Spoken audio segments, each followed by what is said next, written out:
The alarm cut through the barracks before I even opened my eyes, and I already knew I was in trouble. I am Ethan Cole, and on the day this story begins, I was the lowest-ranked soldier on a Vantheon Dominion warship, 3 light-years from anywhere that looked like home. The alarm was not for an attack. It was for me. I had 10 seconds to report to the command deck, and being late in front of Commander Draith was not something anyone survived with their dignity intact.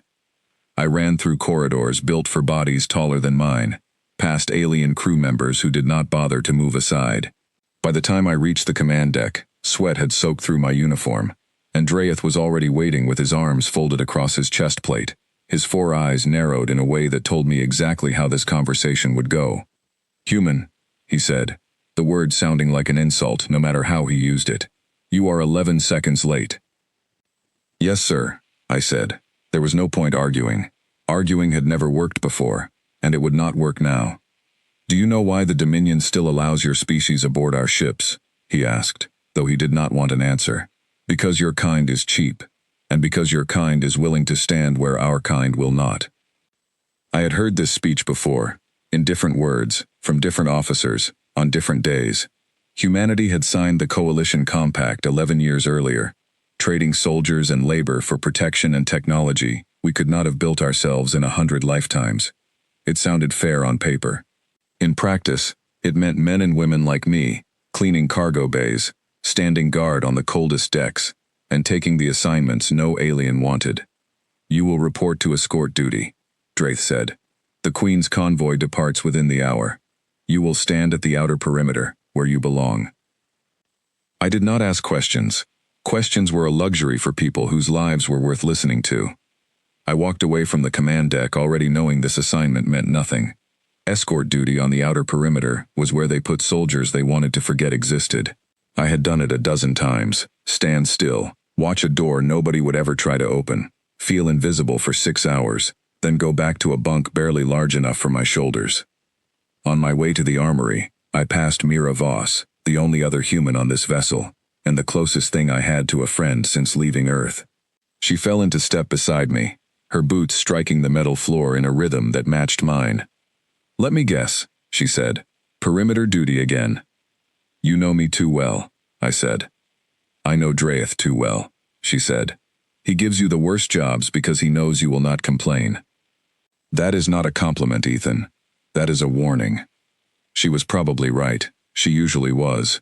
Mira had a way of seeing the shape of things before I did, the same way she could read a room of alien officers and know exactly which one was about to cause trouble. I trusted her judgment more than my own most days. "At least it is quiet work," I said. "Nothing involving the Queen is quiet work," she said. "Not this month." That caught my attention. "What do you mean?" Mira lowered her voice, glancing down the corridor, before she spoke again. "There have been rumors. The Korath Assembly is not happy about the compact renewal. They think giving humans permanent citizenship rights within the Dominion is a mistake. Some of them think the Queen is making the Dominion weak by trusting outsiders." I had heard whispers of the Korath before, a faction of Dominion nobles who believed strength meant keeping the Empire pure, keeping it closed, keeping species like mine in our place. I had never taken them seriously. Politics on a ship this large moved slowly, and threats from angry nobles usually stayed as threats. "You think they would actually do something?" I asked. "I think," Mira said, "that if I were escorting the Queen today, I would keep both eyes open." A passing officer glanced our way, and Mira straightened instantly, falling back into the posture expected of a compact soldier standing in a Dominion corridor. I did the same without needing to be told. 11 years had taught me exactly how quickly a private conversation could become a reason for punishment if the wrong set of eyes caught it. "Stay sharp out there," she said once the officer had passed, her voice returning to its normal volume. "That is all I am asking." "I always stay sharp," I said. "It is one of the few things I am actually good at." "You are good at more than you think," she said, and there was no humor in it this time. "You just have not been given a reason to prove it yet."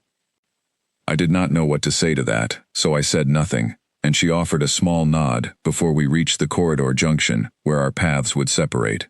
I watched her turn toward the northern deck, feeling the strange weight of her words settle somewhere in my chest. The kind of comment that seems small in the moment, but refuses to leave once it has been spoken.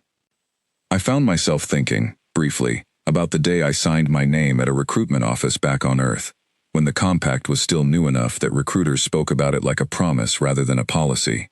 They had shown us images of alien worlds and spoken of opportunity and equal standing among the stars, and I had believed every word of it, the way a person believes anything that offers them a future better than the one they were born into.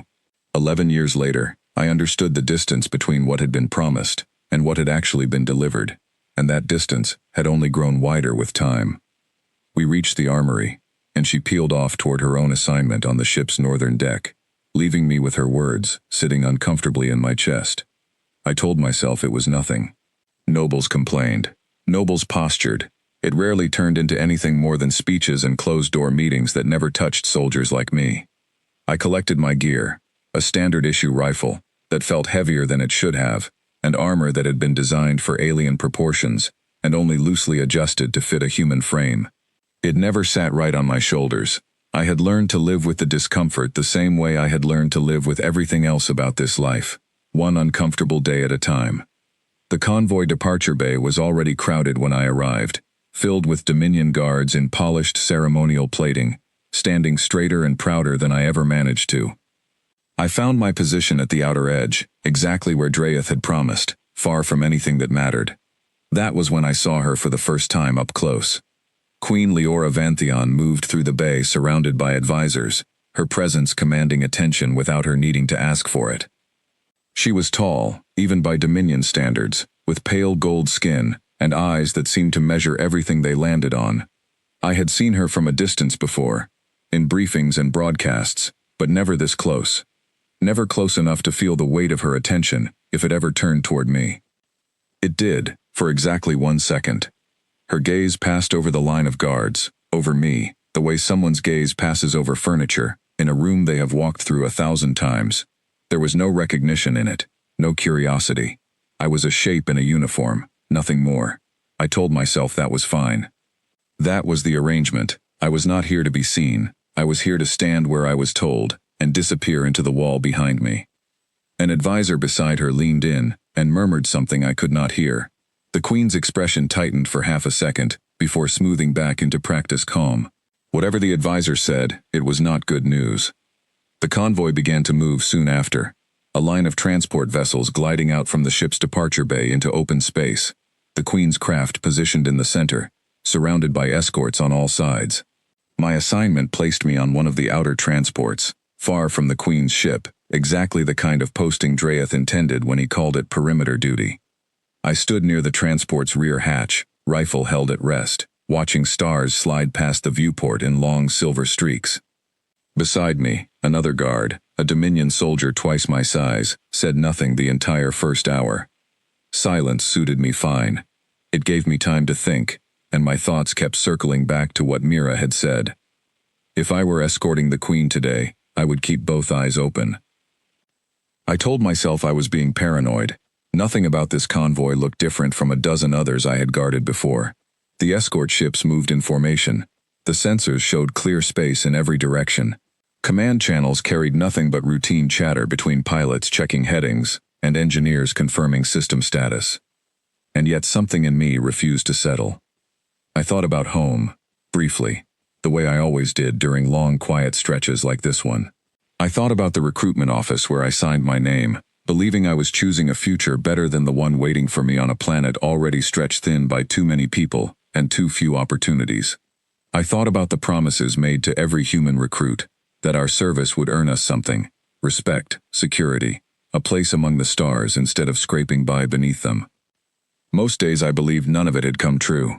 I was still standing at the edges of rooms that mattered, still treated as expendable, still 11 seconds late in the eyes of people who would never see me as anything more than cheap and disposable. But something about today felt different, and I could not explain why. The transport shifted slightly, adjusting course to stay in formation, and I glanced toward the viewport again, watching the Queen's central vessel gleam ahead of us like a piece of polished armor. Guards lined its hull, visible even from this distance, a wall of Dominion strength meant to make anyone watching believe nothing could touch her. I did not know yet how wrong that belief would turn out to be. The comm channel crackled once, then settled into silence again. I adjusted my grip on the rifle, feeling the unfamiliar weight of it against my palm, and told myself this would be like every other assignment. Stand still, watch nothing happen, return to quarters when it was over. I was wrong about that too.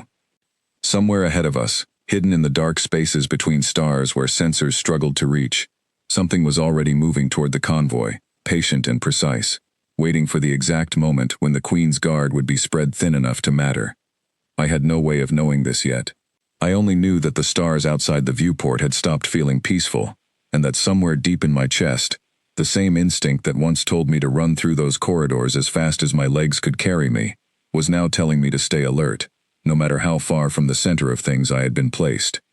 The convoy pressed forward into the dark, and I stood at my post, watching, waiting, unaware that within the hour, everything about my place in this empire would change forever.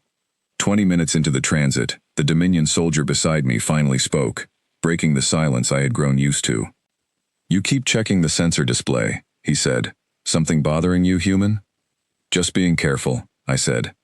"Careful is wasted effort on a routine escort," he said, though there was no real scorn in it, only the tired dismissal of a soldier who had done this exact duty 100 times before. Nothing has touched a Vantheon convoy in 6 years. The Korath posture, they threaten, they never act. I wanted to believe him. 6 years of quiet made his confidence reasonable, and my own unease felt small and foolish standing next to it. Still, I kept my eyes moving between the viewport and the sensor readout mounted near the hatch, watching for anything that broke the pattern of empty space sliding past us in long silver streaks. For a while, nothing did. The convoy held formation, the escort ships kept their spacing, and the comm channel carried nothing but routine chatter. I let myself relax slightly, rolling my shoulders, to ease the stiffness that came from standing too long in armor that never quite fit. That was when the sensor display flickered, just once, a brief distortion at the edge of the readout that vanished before I could be certain I had seen it at all. The first explosion came without warning. One moment the transport was gliding smoothly through formation, and the next, the entire vessel shuddered so hard, I lost my footing and slammed into the wall beside the rear hatch. Alarms tore through the corridor, red light flooding every surface, and the Dominion soldier standing near me was already moving toward the forward section before I could ask what had happened. I grabbed my rifle from the floor and followed him, my heart pounding so hard I could feel it in my throat. Through the nearest viewport, I saw it. 3 unmarked attack ships breaking from the dark space between stars, weapons already firing on the escort formation. This was not a random encounter. This was planned, timed, and aimed directly at the Queen's convoy. The comm channel exploded with overlapping voices, pilots shouting coordinates, officers demanding status reports, and beneath all of it, a single calm voice cutting through the chaos. All units converge on the primary vessel. Protect the Queen. The Dominion soldier who had been standing beside me only moments earlier grabbed my arm, shouting something about falling back to the secondary hold, the standard protocol for perimeter guards during an active engagement. It was the sensible order. It was also the last thing I was capable of doing. I did not think. I ran. The transport I had been assigned to was already listing to one side, damaged by the first strike, and getting to the Queen's central vessel meant crossing an open connector bridge exposed to enemy fire. Every instinct in me said this was a terrible idea. Every instinct in me also knew that standing still was a worse one. I sprinted across the bridge as plasma fire lit up the space around me, close enough that I felt the heat against my skin even through my armor. Behind me, the Dominion soldier who had been standing beside me only minutes earlier did not make it across. I did not stop to process that. I could not afford to. I reached the Queen's vessel just as its outer defenses buckled under a coordinated assault from 2 of the attack ships. Guards were falling everywhere, their armor cracking under weapons fire meant to punch through Dominion plating built for pageantry as much as protection. I realized then, in a way I had never let myself consider before, that the Empire's guards were trained for order and ceremony, not for a fight like this one. I moved through the vessel's outer ring, stepping over a fallen guard whose chest plate had been split clean open, forcing myself not to look too closely as I kept moving. Smoke poured from a ruptured coolant line overhead, thick enough that I had to keep one hand pressed against the wall to find my way. Every alarm on the ship seemed to be screaming at once, a wall of overlapping sound that made it almost impossible to think, let alone plan.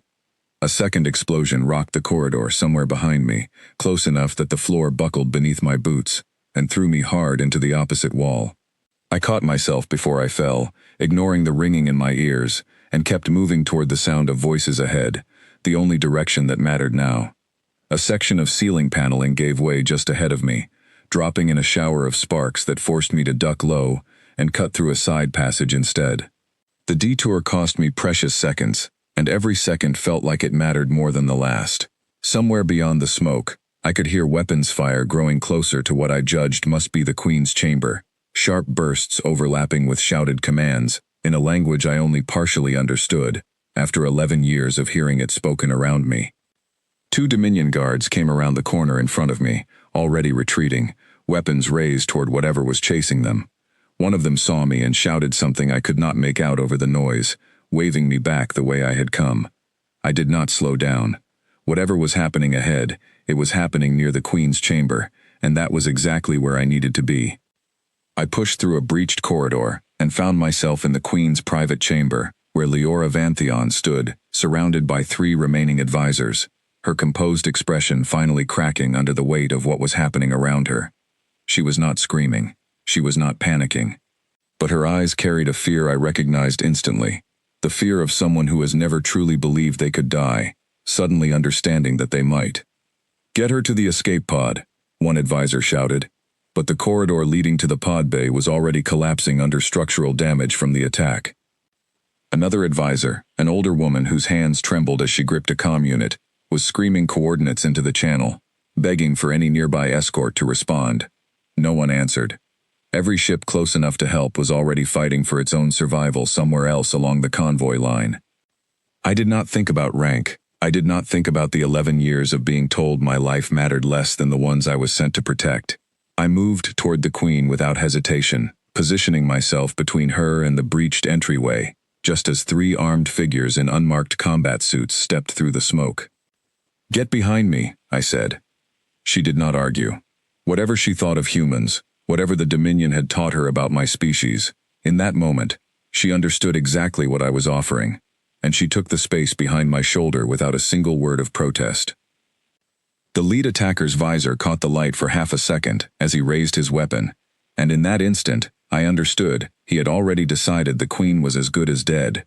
Whatever training he carried, whatever certainty had brought him this far into the ship, none of it accounted for a human standing in the doorway who refused to move.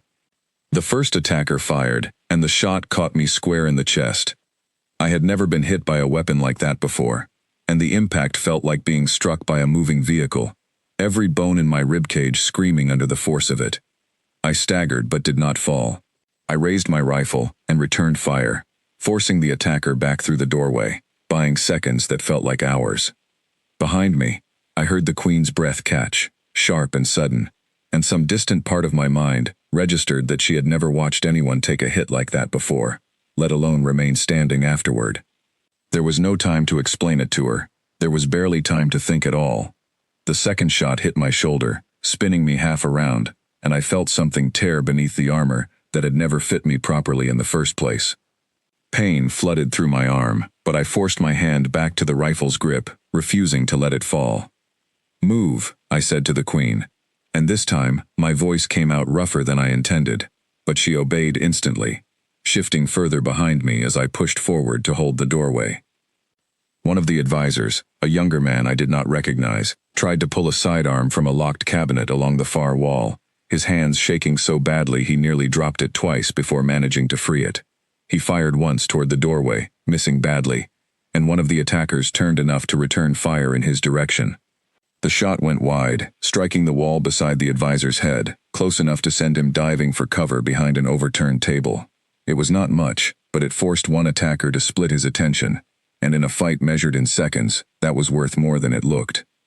The third hit landed against my thigh, and my leg buckled beneath me, but I caught myself against the wall and stayed upright through sheer refusal to do anything else. I could hear the advisors behind me, shouting into a comm unit, calling for reinforcements that felt impossibly far away. One of the attackers shifted position, trying to angle around my left side to reach a clearer line toward the queen, and I forced myself sideways to block him, ignoring the way my legs screamed with every movement. He hesitated for just a moment, clearly surprised that a body absorbing this much damage was still capable of tracking his movement at all, and that hesitation cost him the ground he had tried to gain. A fourth shot struck my side, and this one dropped me to one knee. Blood soaked through my uniform, warm and unfamiliar, and for the first time since the attack began, a small cold voice inside me whispered that I might not survive this. I pushed the thought away. There was no room for it. Behind me stood a woman, whose only protection in this entire galaxy, in this exact moment, was a soldier the Empire had never considered worth protecting in return. I thought, briefly and absurdly, of Draeth's voice from earlier that same day, telling me I belonged on the outer perimeter, where I was easiest to forget. I wondered if he could see me now. I wondered if it would change anything if he could. I fired back, forcing one attacker to retreat, and dragged myself upright again despite my legs screaming in protest. The fifth hit caught my back as I turned to check on the queen, the impact driving the air from my lungs entirely. I gasped, unable to breathe for several agonizing seconds, my vision swimming at the edges. Through the haze, I saw her face, pale, wide-eyed, watching me the way someone watches a wall they had never expected to hold. "Why are you doing this?" she said, her voice barely audible over the chaos. I did not have an answer that made sense, not one I could form into words while my body was breaking apart around me. I only knew that stopping was not something I was capable of, not while she stood behind me still breathing. The remaining advisor had gone silent behind me, no longer shouting into the comm unit, and I realized distantly that reinforcements were still nowhere close enough to matter. Whatever happened in the next few seconds would happen because of what I could still manage to do, and nothing else. The sixth hit struck my arm as I raised the rifle one final time, and the weapon slipped from fingers that no longer wanted to close around anything. I fell forward, catching myself on my one good knee, blood now pooling beneath me on the metal floor. The attackers advanced, sensing the end of resistance, and I understood with sudden clarity that I had nothing left to fight with. I did the only thing I could still do. I threw myself backward, placing my body fully between the queen and the doorway, spreading my arms wide, as if that alone could stop what was coming. It was not strategy. It was not training. It was the simplest instinct a person can have, the refusal to let someone behind you fall while you are still capable of standing in front of them.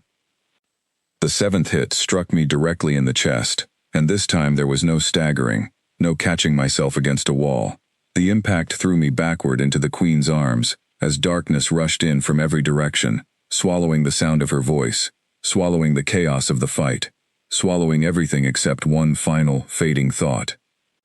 Somewhere beyond the fading edges of my hearing, I registered new voices flooding into the chamber, heavier footsteps, the unmistakable sound of reinforcements finally arriving far too late to have mattered if I had not held that doorway myself.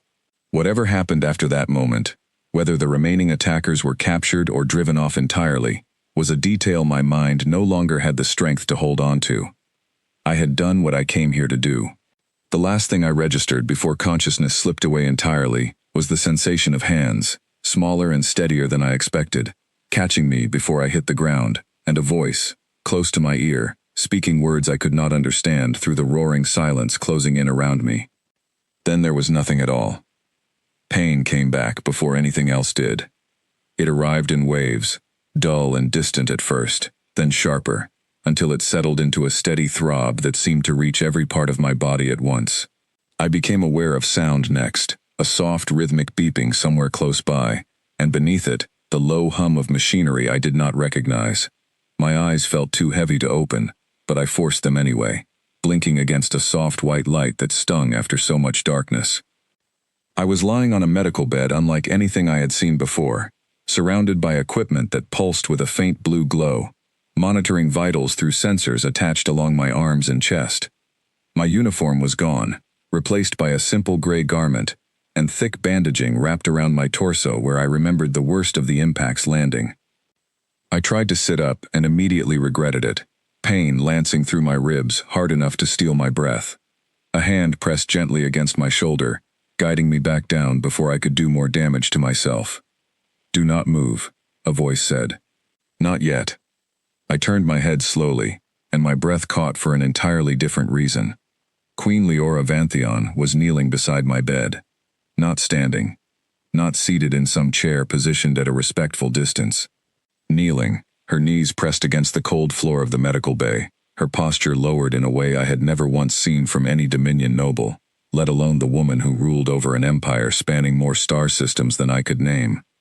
For a moment, I thought I was still unconscious, that this was some fevered dream my mind had built out of exhaustion and blood loss. But the ache in my chest was real, the beeping machines were real, and the weight of her attention, fixed entirely on me, was more real than anything I had experienced since stepping aboard this ship 11 years ago. "Your Majesty," I said, my voice cracking from disuse. I tried again to sit up out of instinct, some deeply ingrained habit that told me a soldier does not remain lying down in front of royalty, but she pressed her hand against my shoulder again, firmer this time. "I told you not to move," she said. "You have earned the right to disobey a great many things, but not that." I did not understand what she meant, not fully, not yet. My mind was still catching up to the fact that I was alive at all, let alone processing whatever had changed in the time I had been unconscious. I noticed then that her robes were different from what she had worn during the ambush, richer, layered with markings I did not recognize, the kind of formal attire reserved for occasions of enormous significance. "How long was I out?" I asked. 6 days, she said. "Your body should not have survived even one of those wounds, let alone 7. Our physicians have run every scan available to them, and they still cannot fully explain how you are breathing right now." 6 days. I tried to process that, tried to imagine what had happened across those days while I lay unconscious, unaware of anything beyond the darkness that had swallowed me the moment the 7th hit landed. "The attackers," I said. "Did they?" "They failed," she said, cutting me off gently. "Because of you, they failed."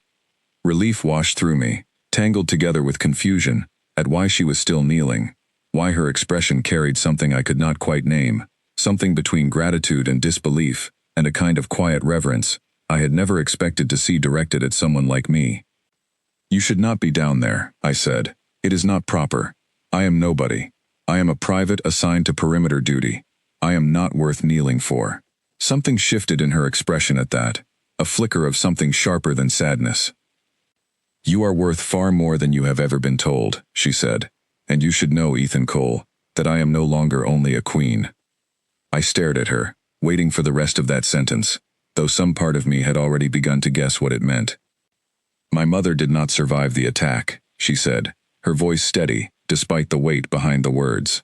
"She was aboard the same convoy, 3 vessels behind mine, in a transport that took a direct hit during the opening moments of the assault.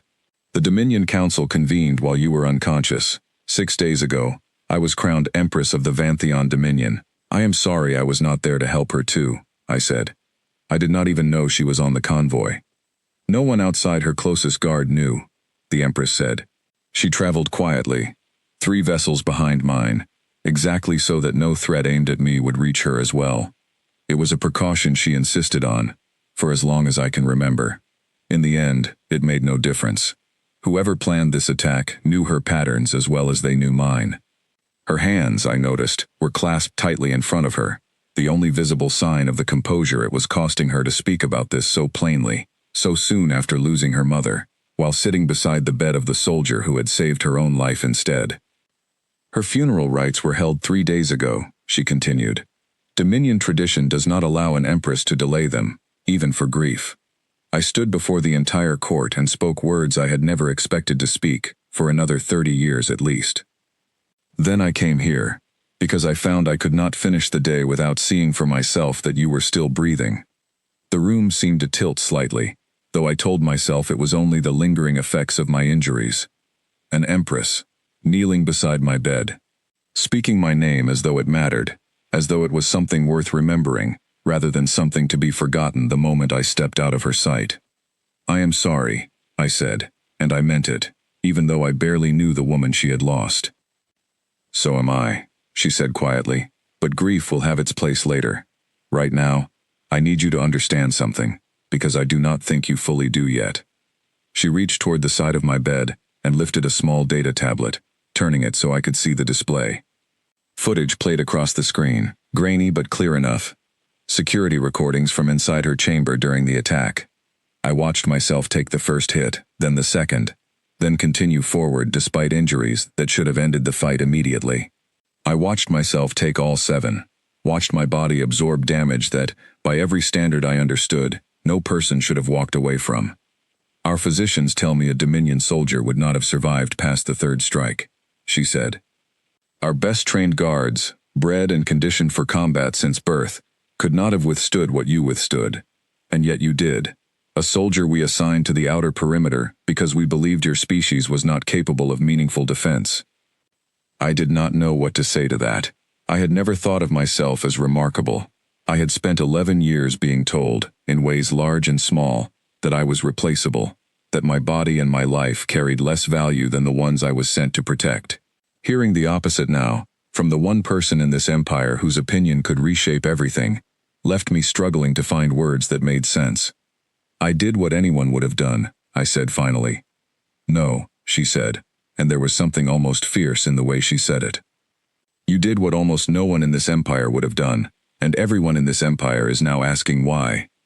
She set the tablet aside and finally rose from her knees, though she did not step back from the bed.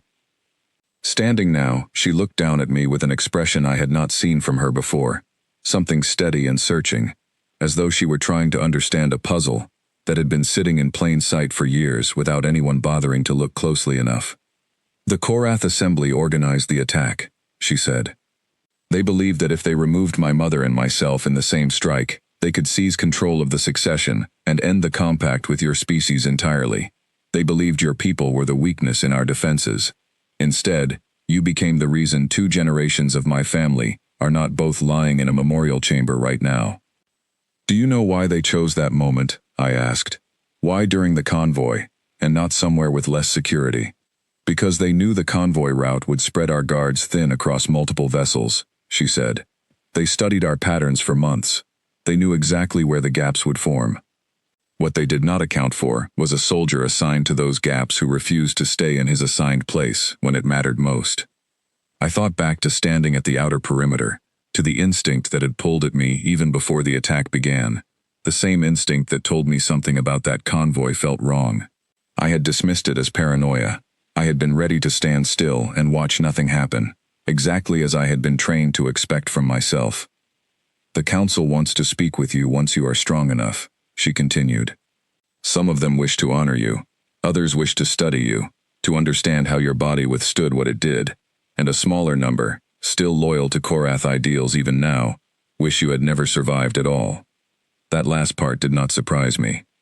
I had spent enough time among Dominion nobles to understand that gratitude rarely came without complication, and that admiration from some always meant resentment from others.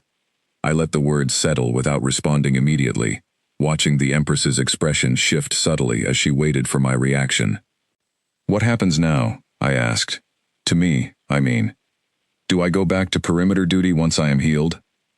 For the first time since I had woken, something close to a smile touched the corner of her mouth, faint and brief, but genuine. "No, Ethan Cole," she said. "You will never stand at the outer perimeter again." I did not fully understand what she meant by that, not yet, but something in the way she said it told me my life within this empire had already changed in ways I could not yet see the shape of. She reached out and, with a gentleness that surprised me given everything I had witnessed of Dominion formality, rested her hand briefly against the uninjured side of my shoulder. "Rest now," she said. "You have given more to this empire in one afternoon than most of my nobles have given in their entire lives. It is time the empire began giving something back." She turned to leave, her robes trailing behind her as she moved toward the medical bay's entrance, but she paused at the threshold and looked back at me one final time. "When my mother's guards fell," she said, "they fell protecting titles and traditions. When you fell protecting a person. There is a difference, and I intend to make certain the entire Dominion understands it." Then she was gone, leaving me alone, with the steady beeping of machines, and a mind too full of questions to find any rest at all. Sleep did not come easily that night, despite the exhaustion still weighing down every limb. I kept replaying her words, turning them over the way a person turns over a coin looking for a flaw in the metal. Titles and traditions against a person. It sounded simple when she said it, but I understood enough about empires to know that nothing built on simple ideas ever stayed simple once politics got involved. Whatever she intended to do with my survival, whatever meaning she planned to build around it, I had a feeling it would reach far beyond this small medical bay before it was finished.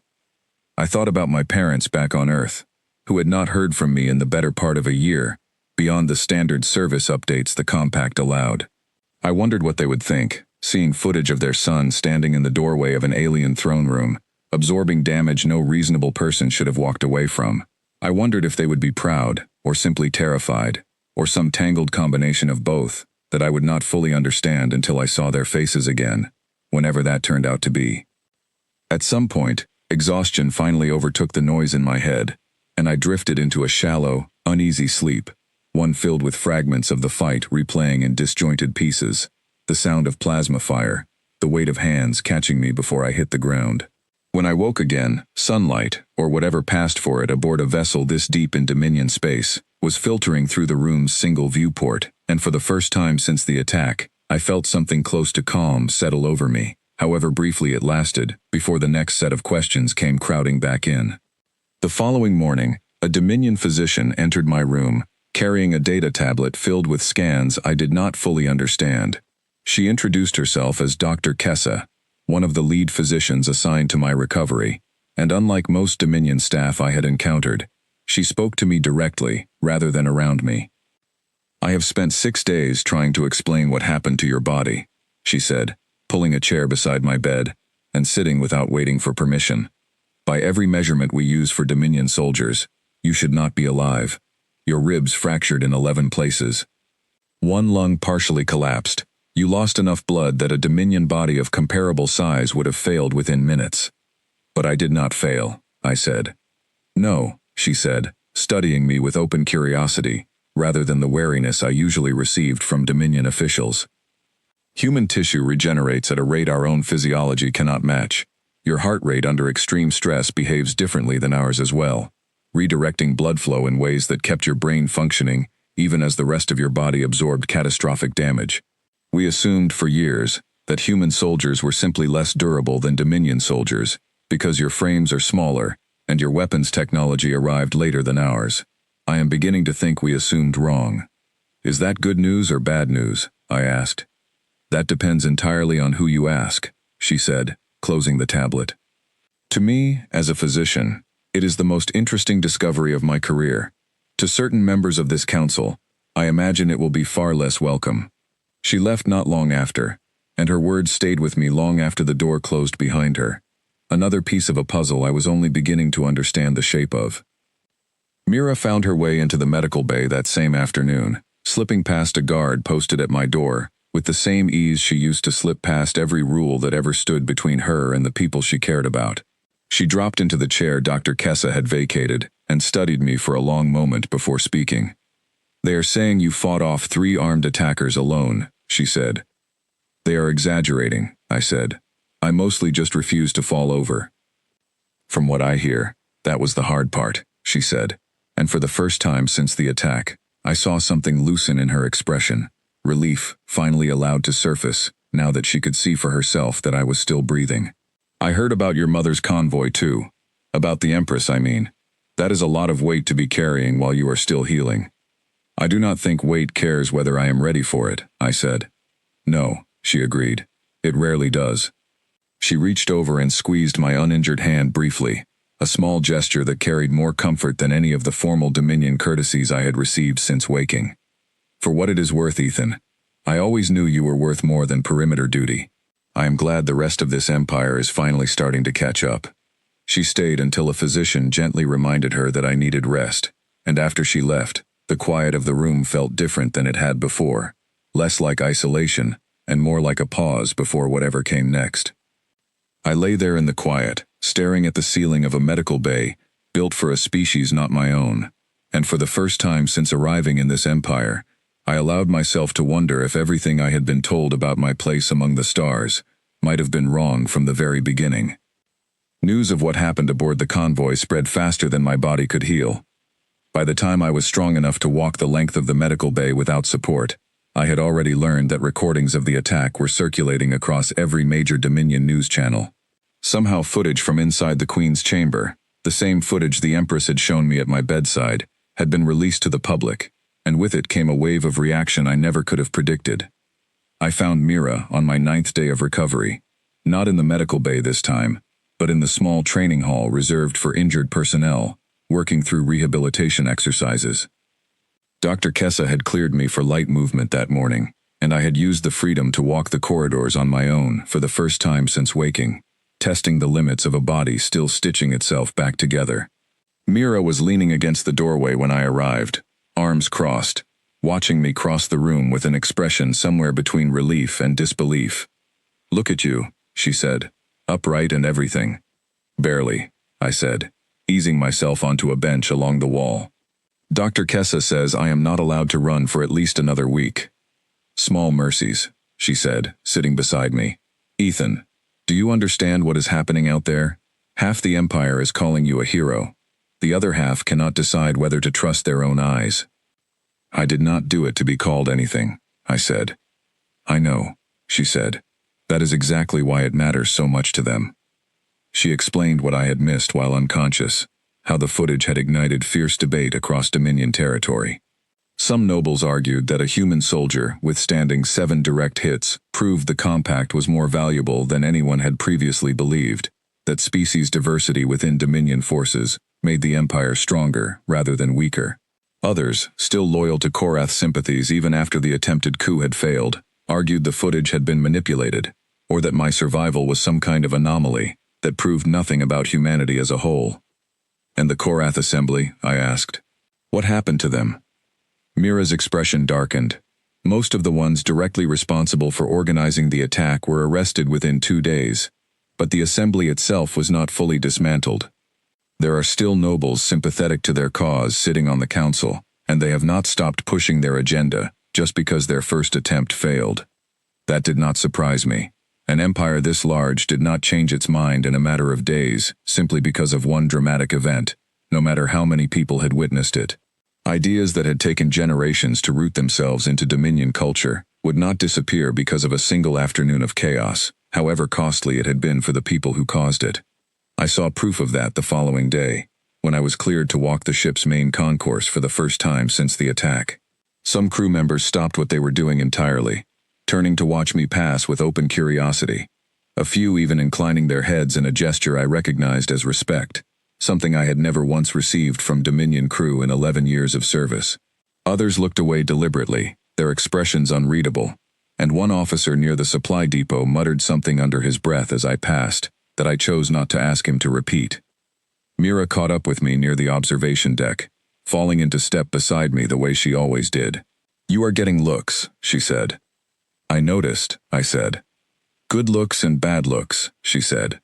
"In roughly equal measure, from what I can tell." "That seems about right," I said.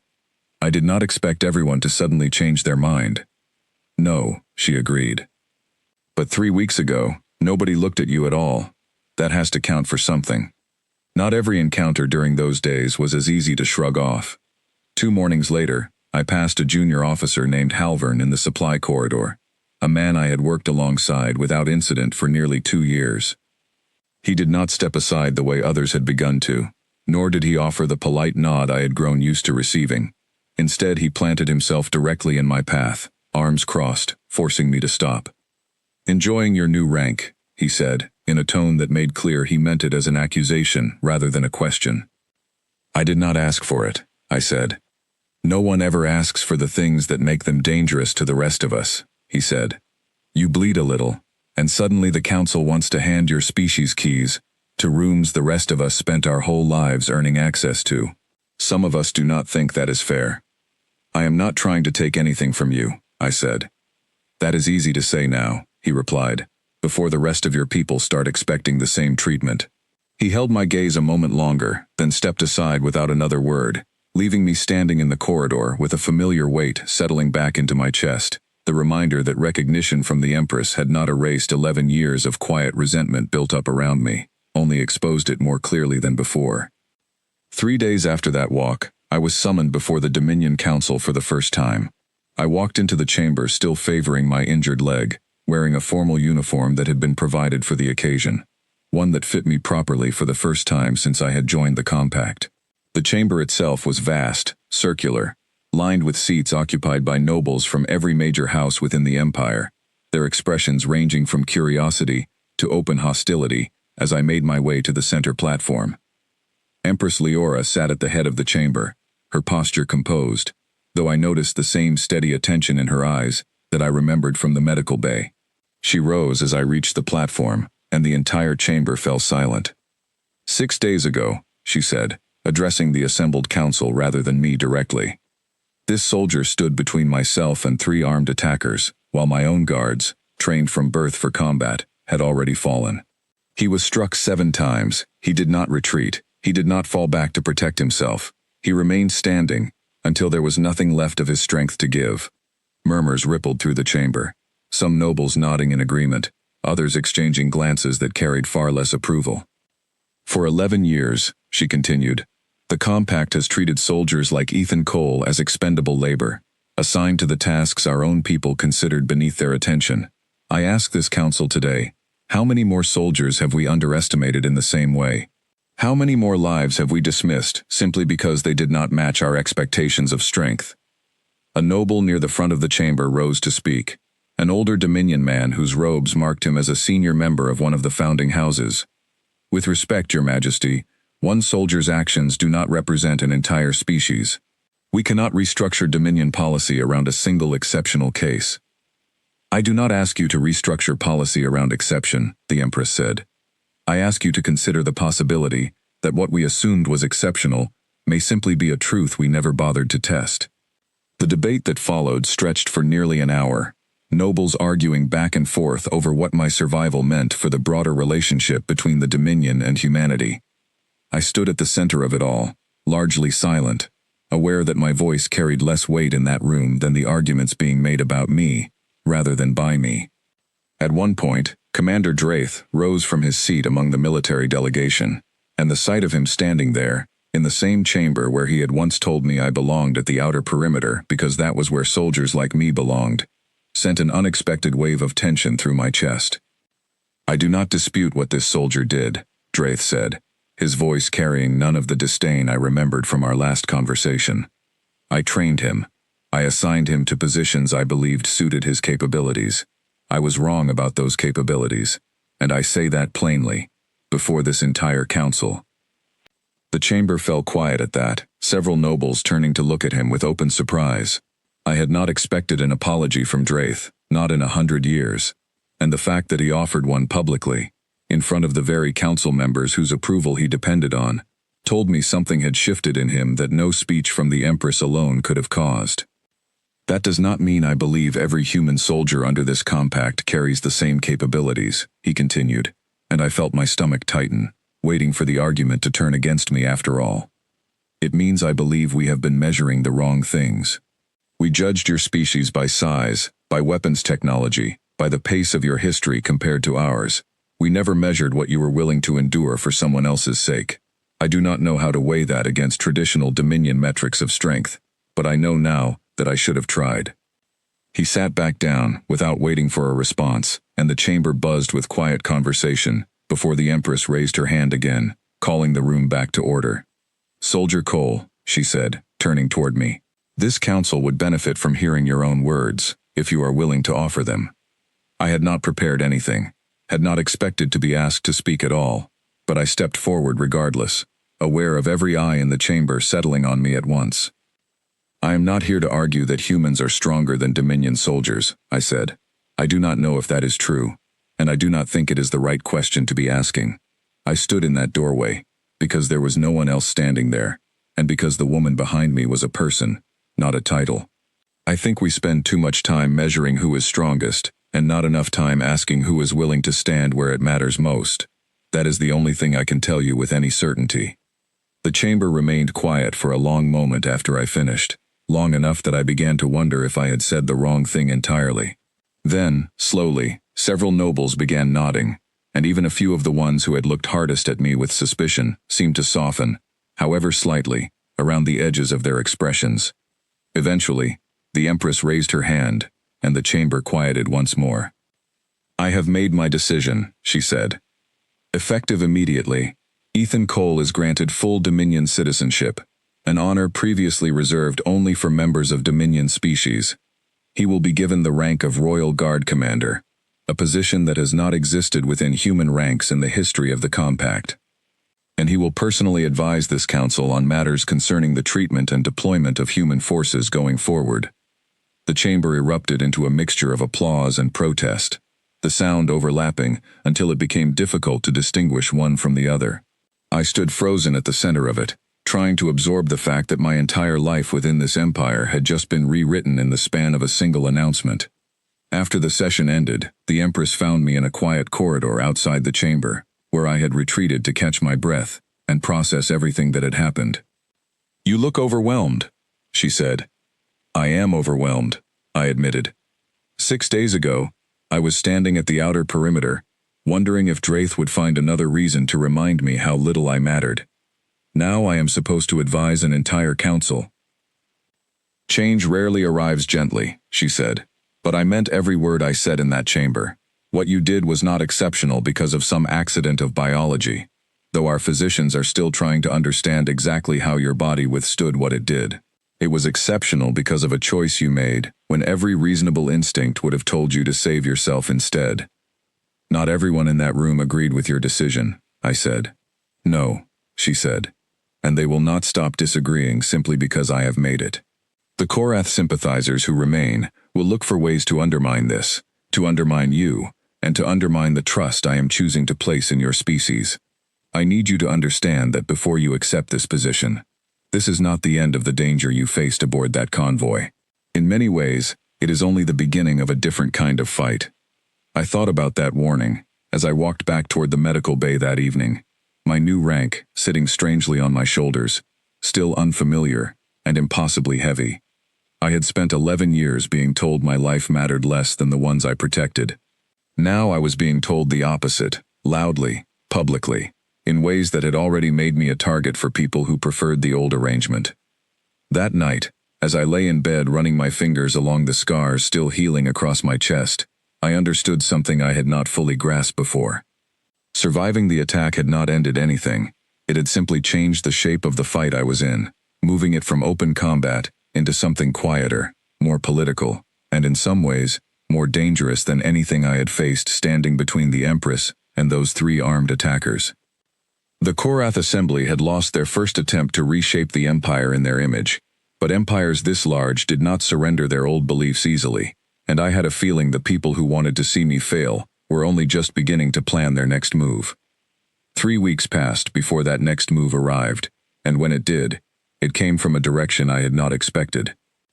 I had settled into my new role as best I could, splitting my time between physical recovery and long sessions in the council chamber, listening to arguments about troop deployment and human representation that once would have happened entirely without my input.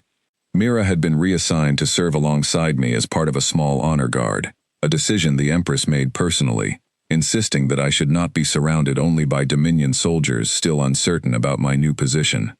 It was Mira who noticed the pattern first. "Someone has been requesting access to the medical archive," she said one evening, finding me in the training hall, where I had been working to rebuild strength in my injured leg. "Specifically, records related to your treatment, full biological scans, blood composition, everything the physicians documented while you were unconscious." "Physicians study patients," I said. "That is not unusual." "It is unusual, when the requests are coming from outside the medical division entirely," she said. "I traced one of them back to a private research contractor, with ties to House Draven." House Draven. I recognized the name from council sessions, one of the founding families still openly aligned with Korath ideals, though careful enough to avoid direct implication in the original attack. If someone connected to that house wanted detailed records of my physiology, the reasons could not be good.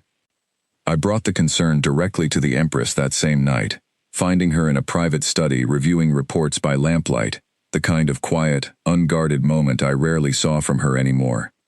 "Draven has been careful," she said, after I explained what Mira had found. "Careful enough that we have never been able to prove direct involvement in the attack, despite strong suspicion. If they are gathering data on your biology, I suspect they are trying to understand exactly what allowed you to survive, either to replicate it or to find a weakness within it." "Replicate it how?" I asked. "I am not aware of anything special about my biology, beyond what any human carries." "That is precisely what concerns me," she said. "If they believe there is something replicable in human physiology that could be weaponized or controlled, they may be planning something far larger than a single assassination attempt. And if they instead believe they have found a weakness, they may simply be preparing to finish what they started 3 weeks ago." She insisted, before I left the study that night, on assigning 2 additional guards to my quarters, a precaution I initially resisted, still uncomfortable with the idea of needing protection after everything I had already survived. She would not be argued out of it. "Pride will not stop a blade in the dark, Ethan," she said. "Let the guards do their work, and let me stop worrying about losing the one person who has managed to change this council's mind about anything in a decade." I agreed, reluctantly, and returned to my quarters that night, with 2 Dominion guards posted outside my door for the first time. It was not enough. 2 nights later, the answer arrived in the worst possible way. I woke to the sound of my door alarm failing, a soft mechanical click followed by silence, where a warning should have sounded. Years of training in situations far less dangerous than this one kept me from hesitating, and I was already moving toward the wall beside my bed, when the door slid open, and 2 armed figures stepped through, weapons already raised. I did not have my rifle within reach, but the training hall had left me stronger than I had been 3 weeks earlier, and I used the only advantage I had, closing the distance before either attacker could adjust their aim. The first went down hard, disarmed before he understood what had happened. The second managed one shot that grazed my shoulder, before I forced his weapon aside and drove him back into the corridor, where Mira's voice rang out, sharp and commanding, as she and 2 Dominion guards arrived from the adjoining hallway. The room filled with the sound of struggle, boots scraping against metal flooring, a fallen chair clattering into the wall. The first attacker tried to recover his weapon, and I drove my knee into his side hard enough to keep him down, while Mira's guards closed the remaining distance. My shoulder burned where the graze wound had opened, but the adrenaline still flooding my system kept the pain at a distance I could manage. The fight ended quickly once reinforcements arrived, both attackers subdued and restrained within minutes. But as guards dragged the second man away, he turned his head toward me, and something in his expression made my blood run cold. "You were never meant to survive that convoy," he said. "This was only ever meant to buy time." "Time for what?" I demanded. He said nothing more, and the guards pulled him from the room before I could press further. I stood there, adrenaline still coursing through me, staring at the empty doorway, turning his words over in my mind, trying to understand what they meant. The Empress arrived within minutes of receiving word of the attack, her expression carrying none of the composed calm I had grown used to seeing. She crossed the room directly to where I stood, her eyes scanning the graze wound on my shoulder before meeting my gaze fully. "Time for what?" she repeated, echoing the question I had already asked. "That is exactly what I intend to find out."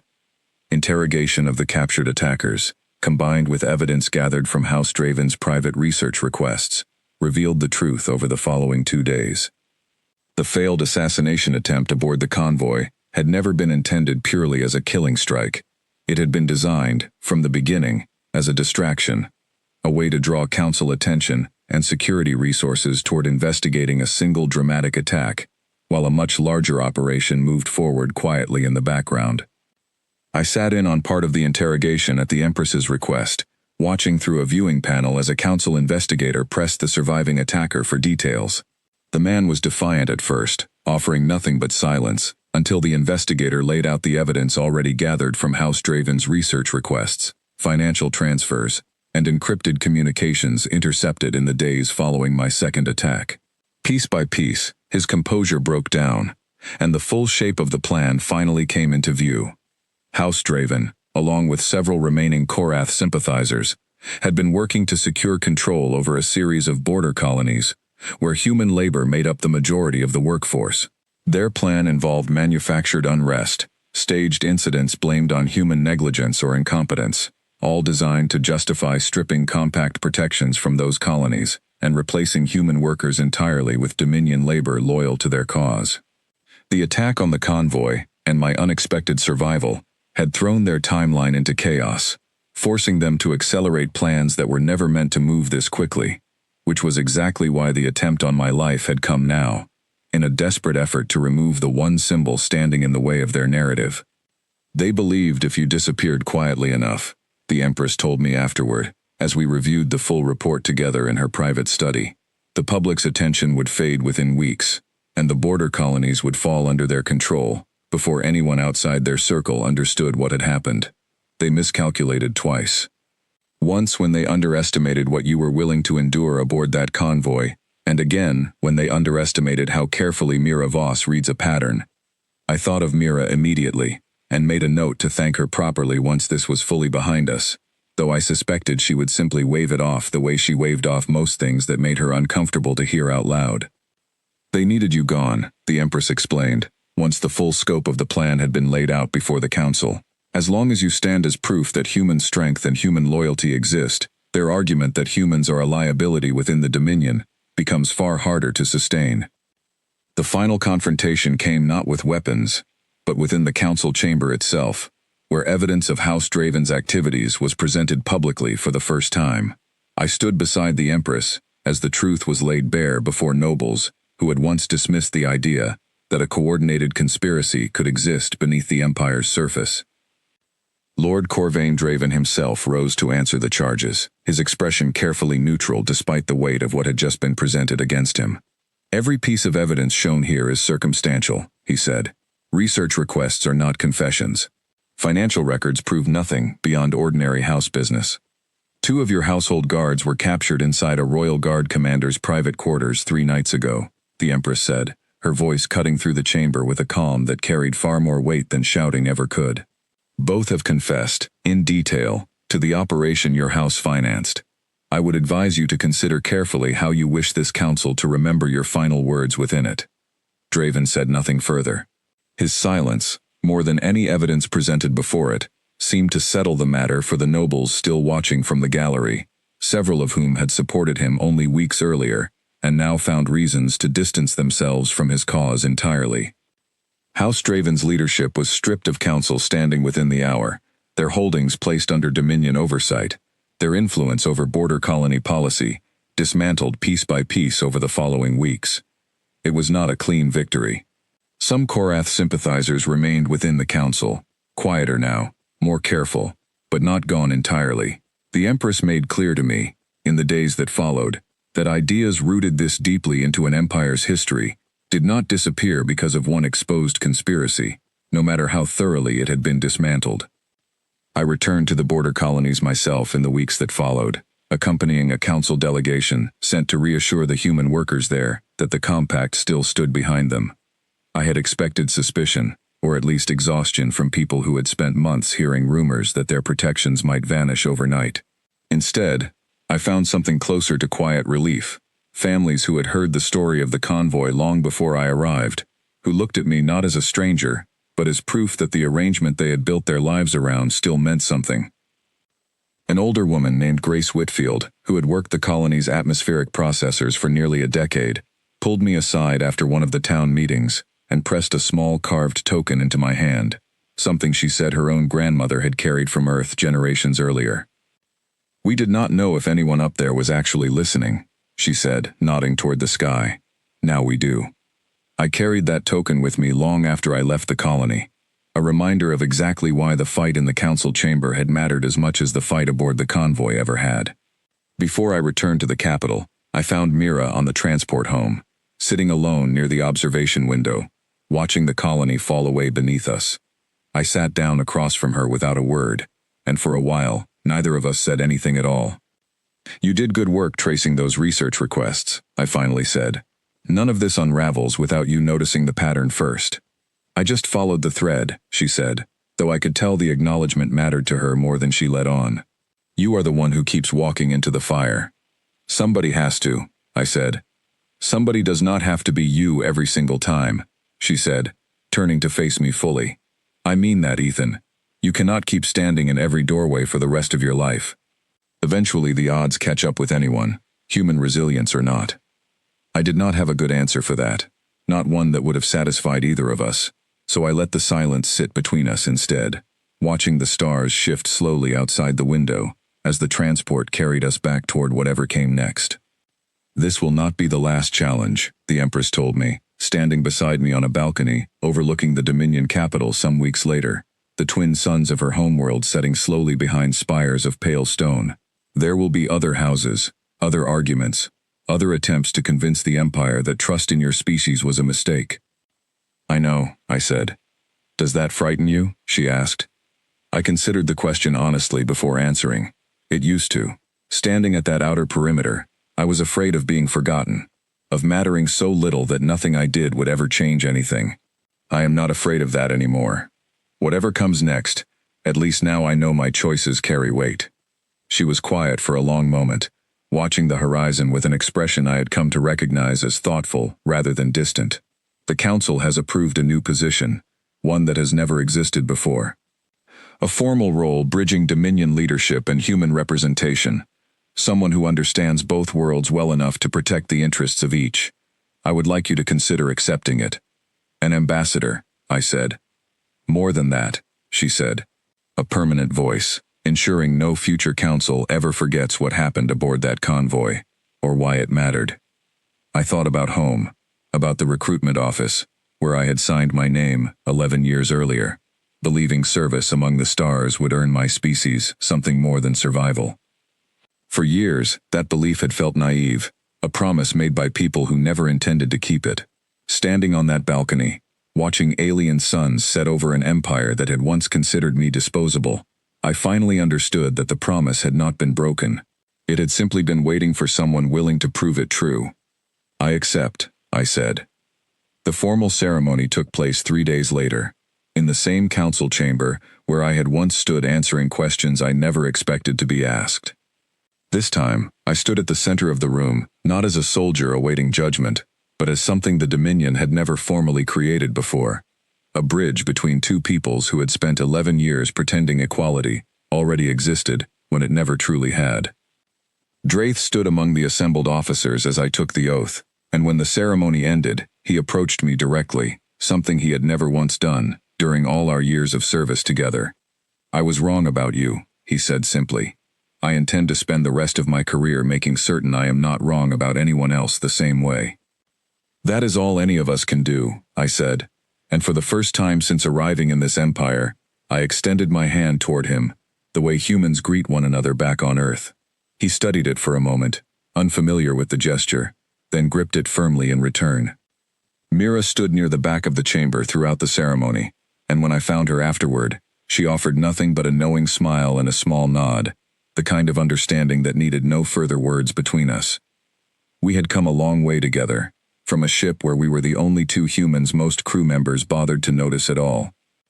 The Empress turned to face me fully, and for the first time since I had woken in that medical bay to find her kneeling beside me, her expression held nothing guarded, nothing measured, only something quiet and genuine that needed no further explanation.